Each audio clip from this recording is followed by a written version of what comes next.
What are your thoughts on using contract templates for performance and outcome-based agreements? Yeah, that's a great question. So templates. It's kind of like traffic.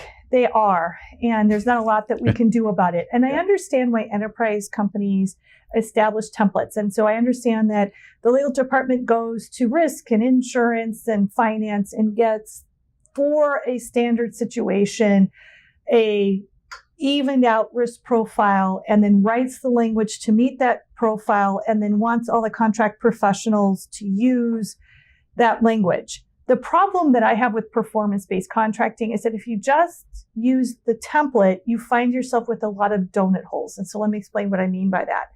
The first one is that if you look at a generic template, it'll say that the acceptance criteria are located in Schedule 1, which is the statement of work. And then if you don't know how to write a statement of work and you don't put the acceptance criteria in the statement of work, you now have an agreement that's intended to be a performance-based agreement with no acceptance criteria. And then you go to the legal department and say, supplier is not performing, and there's nothing that we can do for you in the legal department because there's no acceptance criteria.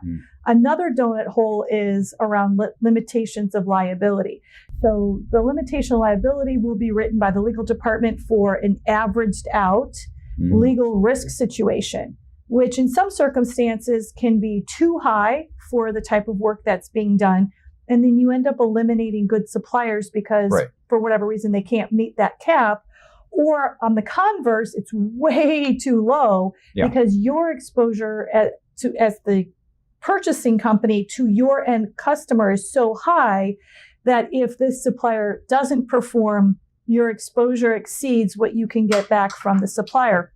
So when I think about performance-based contracts and working with templates, it's a system. And so you have to be able to look at how a warranty impacts the statement of work, and how drawings, if you're going to have an engineering company do something for you, how those are handled and what the issues around performance are going to be. And then how do you accept it and make sure that the criteria are in there? And then you have to look at what the potential liability is and how it's covered. And then you've got to be able to advocate back to the legal department that the cap needs to be different based on the actual risk profile and the actual acceptance criteria, and not feel pushed back by the legal department to use a template when the template won't meet the company's needs. Yeah, see, I see templates as ability to be a little more agile, go a little faster because you have a starting point. Yeah.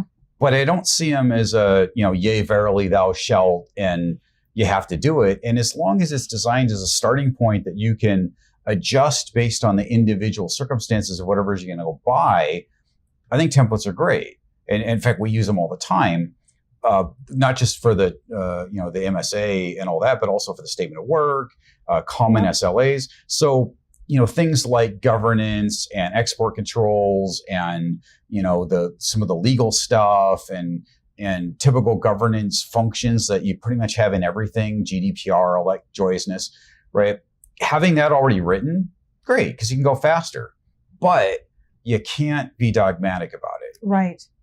And where I find that people are dogmatic is when they don't understand the underlying policy in the template. So then they are not able to have a decent conversation with the stakeholder or with the legal department about why the other party is asking for the change. Right. And then you just get that wall of, well, Lawrence, it's our policy. Well, the policy is based on a risk analysis and a business analysis that is not in effect right now. Well, that's our policy, Lawrence. And it just becomes whenever it comes back to it's our policy, I tend to go, well, why? Right. And that sounds a little sassy, but really there's a technique in Lean, which gets to 5 whys. Yeah. So if you ask why 5 times, you tend to get to the underpinning cause of something. Yeah. And so, a lot of times you find a policy that's been in place for really good reasons that all of a sudden the world's changed. Right. And I threw GDPR out there. Well, having privacy as a human right in much of Europe, that kind of changes things. Yeah. There's massive risk if you mess up data. Yeah. And so you think about areas where you wouldn't normally consider. Think about a college, right? Do you have students from the European Union? I'm sure you do. Or from Britain? You probably do. Yeah. Which means now all of a sudden you're liable for massive amounts of money that you probably never thought about. It's probably not in your contracts, right? Right. So just one of many examples. The world changes, so the templates need to evolve over time. And you have to be able to use them for the intended purpose. If the intended purpose is go faster, make things easier, be more uniform where appropriate, great. If they don't have the words where appropriate, start looking at systemically, how can you affect the enterprise to improve that? Because it's something that sooner or later, it will cause a serious problem. Yes. And so let's talk about affecting the enterprise to be able to make those changes. What are some of the best ways that you've seen a contract professional be able to start impacting a legal template issue, just a specific clause? Sure. So there's something that we call it a retrospective, but it's really lessons learned. Yeah. After every phase of the contracting life cycle, we go in, or are supposed to go in, most of the time we do it, and do a lessons learned that says what went well and what could be improved. Correct. And it's fairly simple, doesn't take that much time, but you do it while your memory's fresh, because, you know, a really significant outsourcing deal could take like 18 months, right? Maybe even longer. So if it's short, you could do it at the end, but if it's a really long drawn out thing, you want to do it, it phases. And then of course, the 18 months is to transition assumption of service. Now we've got the 3 to 5 years, whatever, during which the supplier's doing stuff and you're learning more. And again, if you do it sort of annually throughout that, by the time you get done with each sourcing event and you're ready to do the next cycle, whatever that is, you've got some really good facts and data that says this went well, this didn't go well, and you can start to see common themes. And so where I work, we have 1,834 suppliers, and probably 90% of the spend is within a little less than 300 of them. So we're only focusing on, those big ones, but that means we got 300-ish, give or take a few, really good use cases of this is what's working well, this is what's not working well, here's the root cause of why, and we can change statement of work templates, SLA templates, specific clauses, whatever, and it just gets that kind of continuous improvement mindset. So the idea is I'm not going to go back to my lawyer and say, hey, you screwed up. I'm going to say, this clause, we found some things happen that didn't really fit. I think that was our intent to cover, but these other things happen. What can we do to improve it? Right. And if you bring it in that way, and it's not finger pointing, most people are pretty open to that. Yeah, very good. Thank you. Lawrence, what are your thoughts on working with sole or single source contracts? Are they automatically performance-based? Great question. So first off, let's talk about the difference. So a sole source means there's only one, right? You want to buy Microsoft Office, guess what? There's only one Microsoft. There are other tools that can do similar stuff, but if that's what really meets your business need, Google Docs ain't it, one place, right? A single source usually means directed by. So there may be more than one source out there. Right. I've got Google Docs, I've got Microsoft Office. I could probably be okay with either one, but I'm going to choose to do directed negotiation with Microsoft or whatever.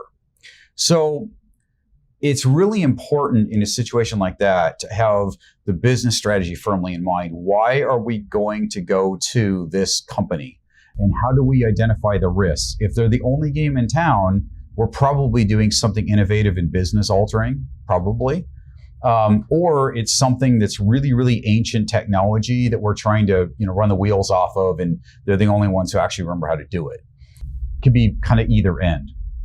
Knowing that, and obviously there are other situations, but knowing which end of that spectrum you're on determines what really matters the most and how important performance agreements need to be. Typically with somebody who's the only game in town, you have to either tie them to the hip with you, and there's safeguards, right? So let's pretend it's IT for a second, because that's where a lot of those things come from. They may have source code that you want to make sure is in escrow, because if they go out of business, you're in really deep trouble, right? There may be, let's say you're doing a new product development or something. Maybe what you're going to do is you're going to contract for, say, Scale Agile or some of the, some form of agile methodology. Well, then what you're doing is you're contracting for a process. At the beginning of the process, you decide what you're going to accomplish. At the end of the process, you decide whether it was accomplished or not. And then you go to the next sprint. Well, you can make that acceptance criteria into something that's going to hold the performance, right? Correct. So you can have SLAs, SLOs, whatever's appropriate to make sure that you're actually getting what you expected. And frankly, most companies who are the only game in town, they're pretty cool with that, unless it's the commodity thing. You go to Microsoft and say, hey, I want an SLA around how user-friendly Excel is. They're going to laugh, right?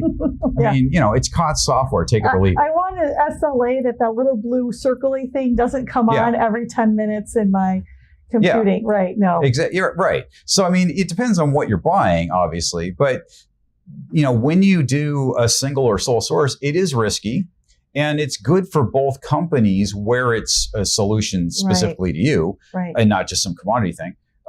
It is really good to tie yourselves together. Now, that could be gain sharing incentives. It could be, service credits, performance, it depends on what's appropriate for the situation. I find that inexperienced people treat a single source, which is a directed buy, or even in some circumstances a sole source. I don't have a lot of those. I have much more directed buys as price. And it's not. You do not buy a directed buy on price. You must drive performance. They've won the right for the directed buy for whatever the reason is. And like you said, single source, they're cool about it because they know that they've won the award for very good reasons. Yeah. Now what you need to do is tie down in language how you're tied to the hip with them. Exactly, right. And usually it has something to do with supplier stratification. So this is somebody who's more on the, every supplier says they're a partner, most really aren't. Right. In the legal terms, very, very few are. They're not. Yeah. But the ones from the, the non-legal term of we're working together closely kind of partnership, there are some that fit that. Those are the ones who tend to get the most directed buys, the most single source agreements. Yeah. And they know that. And it's not that hard to put in the appropriate safeguards, because what they see it is additional revenue that's kind of theirs to lose, or even automatic renewals versus having to compete for the work. What the buy side's seeing it as, I'm going to get, consistent level performance that I know and I expect. And I've got some fallback in case these guys get bought by somebody else or go out of business or whatever, foreseeable things will happen. Yeah, absolutely. Okay, great.